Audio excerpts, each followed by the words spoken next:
ठरलं तर मग या मालिकेच्या 26 फेब्रुवारीच्या भागामध्ये सायली आता असिस्टंट म्हणून तिचं काम सगळं सांभाळत असते. पण त्याच वेळेला ती अर्जुनवरती लक्ष ठेवून असते. अर्जुन सर काय करतायत, चिडतायत कुणावरती किंवा काय रिॲक्ट करतायत या सगळ्यावरती सायलीचं बारीक लक्ष असतं.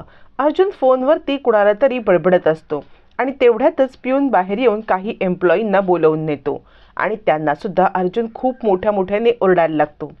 सगळा स्टाफ एकत्र होतो आणि आता अर्जुनचं ओरडणं ऐकत असतो. अर्जुन सांगत असतो, काय चाललंय हे, तुम्हाला कित्येक वेळा इन्स्ट्रक्शन द्यायच्या, तुम्हाला माझी फर्म बंद करायची आहे का, असं म्हणत अर्जुन त्यांना खूप बडबडत असतो. सायली विचार करते, जोपर्यंत चैतन्य सरांच्या सोबत घडलेला प्रसंग अर्जुन सर स्वतःच्या तोंडून बोलत नाहीत तोपर्यंत त्यांचं मन शांत होणार नाही आणि ही चिडचिड त्यांची थांबणार नाही.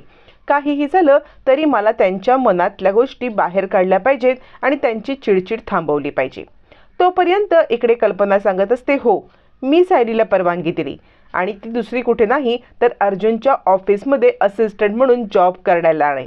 आजच नाही तर ती तर रोजच जाणार आहे आणि ती मला विचारून गेली होती. यावरती अस्मिता म्हणते, कसलं विचारून आणि काय, कामं टाळण्याची ही फक्त एक युक्ती आहे, दुसरं काही नाही. कल्पना म्हणते, कामं टाळण्याची युक्ती नाही आहे, जाताना ती सगळी कामं करून गेली होती, सगळं उरकून मग ती ऑफिसला गेली. यावरती विमल म्हणते, हो त्यांची जी सगळी कामं आहेत ना ती सगळी कामं त्या उरकून गेल्या होत्या. असं म्हणत कल्पना आणि विमल पूर्णाजीला सायली सगळं उरकून गेले, कोणतंही काम अर्धवट न ठेवता कल्पना सांगते माझी परवानगी घेऊन ती गेले. पण पूर्णाजीचा राग काही कमी होत नसतो. इकडे सायली विचार करत असते, काहीही झालं तरी अर्जुन सरांचा राग मात्र मला कमी करायला पाहिजे, म्हणून ती पिऊनकडून कॉफी आणते आणि अर्जुनसाठी कॉफी घेऊन येते आणि ती विचार करते, ही जर कॉफी मी मुद्दाम साडली तर अर्जुन चिडतील, माझ्यावरती भडकतील, नेहमीसारखं बडबडतील आणि थोडे तरी नॉर्मल होतील, म्हणून मुद्दाम ती कॉफी खाली सांडते. आता अर्जुन मात्र हे सगळं पाहतो पण तो काहीच रिॲक्ट करत नाही. मग मात्र सायली विचार करते, असं काय, सरांनी काहीच रिॲक्ट नाही केलं, फक्त पिऊनला बोलवून आटपायला सांगितलं. नाही काहीतरी करायला पाहिजे जेणेकरून ते खूप चिडले पाहिजेत, त्यांच्या मनातल्या रागाचा सगळा निचरा झाला पाहिजे. असा विचार करत सायली दुसरी युक्ती करते. पण अर्जुन काही अजिबात आपल्या मनातलं बोलायला तयार नसतो. पिऊन बाहेर येऊन बोलतो, सायली ताई तुम्ही मुद्दाम कॉफी सांडलीत ना. यावरती सायली म्हणते, हो दादा, म्हणजे कसं आहे ना, अर्जुन सर चिडले पाहिजे, ते चिडले ना माझ्यावरती की त्यांच्या मनामधला सगळा राग निघून जाईल. माझ्याकडे एक युक्ती आहे, मी तुम्हाला सांगते, तसं तुम्ही कराल का. यावरती पिऊन म्हणतो, हो ताई तुम्ही सांगा तर. मग सायली त्याला युक्ती सांगते. इकडे कल्पना सांगत असते, कसं आहे ना, मला असं वाटतं की या सगळ्यामध्ये आपण सायलीबद्दल भेदभाव करत आहोत. यावरती मात्र आता अस्मिता म्हणते, भेदभाव, कसला भेदभाव. त्यावरती आता इकडे सायली म्हणते, पूर्णाजी तुम्ही न खरंच भेदभाव करताय, म्हणजे सायलीच्या बाबतीत आपली मनमानी कशी आपण करून घ्यायची. इकडे एक अस्मिता आहे जी तिच्या सासरची कोणतीही कर्तव्य करत नाही, सासरी सुनेचं कर्तव्य पार पडत नाही, सासरचं एकही काम करत नाही आणि इकडे राहते. पण तिला तुम्ही जाब नाही विचारत आहात, तिला तुम्ही बोलत पण नाही आहात की तुझ्या सासरी जा, तिकडे राहा, तिकडच्या लोकांची काळजी घे. ती सगळं तिकडचं काम टाळून इकडे येते आणि सायली घरातली सगळी कामं उरकून मग ऑफिसला जाते, ते पण आपल्या नवऱ्याला मदत करायला, आणि तरीसुद्धा तुम्ही तिच्यावरती असं करताय, हा भेदभाव नाही का करत आहे.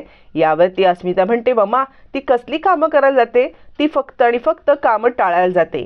यावरती आता कल्पना म्हणते, बरोबर आहे, जशी तू कामं टाळण्यासाठी इथे येतेस तशी सायली कामं टाळण्यासाठी जात नाही आणि तिने ऑफिसमध्ये जाण्याचं कारण पण जेन्युअन असणार आहे आणि ते कारण ती सांगेलच आपल्याला.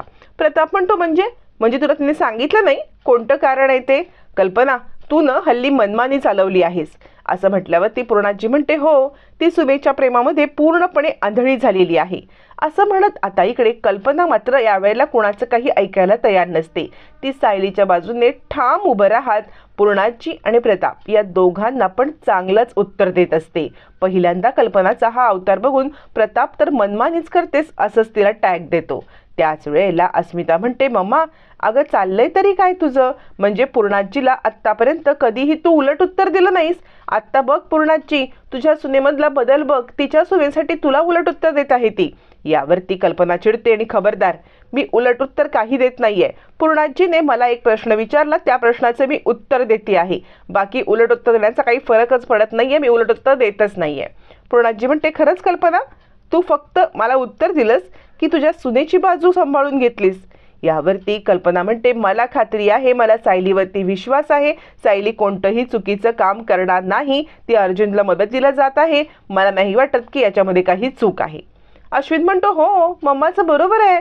म्हणजे सायली वहिनी घरातलं सांभाळून जाते किंवा घरातली थोडीफार कामं ठेवून जाते, पण कामालाच जाते ना, काय फरक पडतोय?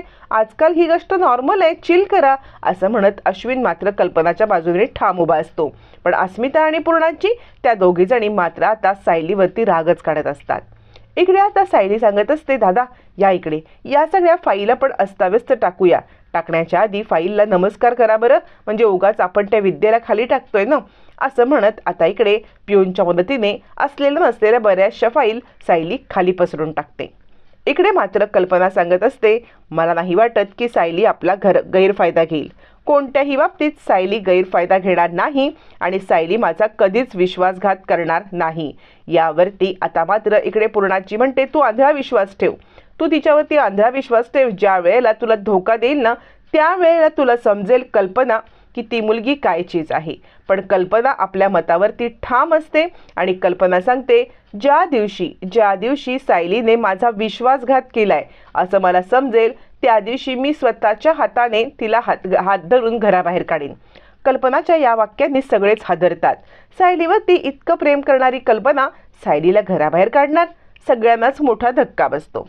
तोपर्यंत पिऊन आणि सायली दोघेजण सगळ्या फाईल अस्ताव्यस्त पसरून टाकतात. अर्जुन येतो आणि ते सगळं पाहतो. सगळ्या फायली अस्ताव्यस्त पडलेल्या बघतो. पिऊनला आवाज देतो, काय आहे हे सगळं? यावरती पिऊन म्हणतो, सॉरी अर्जुन सर, म्हणजे आम्ही न सगळ्या फाईल शोधत होतो, त्यावेळेला त्या अस्ताव्यस्त पडलेल्या आहेत. अर्जुन चिडतच नाही. तो सांगतो, एक काम करा, या सगळ्या फाईल त्यांच्या शेल्फमध्ये ठेवून द्या, असं म्हणत तो पिऊनला कामाला लावतो. मग पिऊन सगळ्या फाईल उचलून ठेवतो. अर्जुन परत लॅपटॉपमध्ये डोकं टाकून कामाला लागतो. तोपर्यंत सायली लपून छपून हे सगळं पाहत असते. काय चाललंय हे? अर्जुन सर चिडत का नाही आहेत माझ्यावरती? म्हणजे काहीतरी करायला पाहिजे. अर्जुन सरांचा राग हा बाहेर यायलाच पाहिजे. पण काय करू जेणेकरून अर्जुन सरांचा राग बाहेर येईल? सायलीला काहीच कळत नसतं. तोपर्यंत इकडे आता साक्षी चैतन्याला वेगवेगळ्या फर्मची नावं दाखवत असते आणि या फर्ममध्ये अप्लाय कर ना, त्या फर्ममध्ये अप्लाय कर ना, आणि इथे तुला जॉब चांगला मिळेल, असं म्हणत त्याला समजवत असते. चैतन्य म्हणतो, हो ठीक आहे, मी करतो सगळं, असं म्हणत चैतन्य कोणत्या फॉर्ममध्ये अप्लाय करायचं यासाठी सर्च करत असताना तिकडे रविराज येतात. रविराजांना पाहून आता महिपती आणि साक्षी म्हणतात, या किल्लेदार वकील साहेब या. यावरती रविराज म्हणतो, मी आपल्या केसबद्दल बोलण्यासाठी इथे आलो होतो.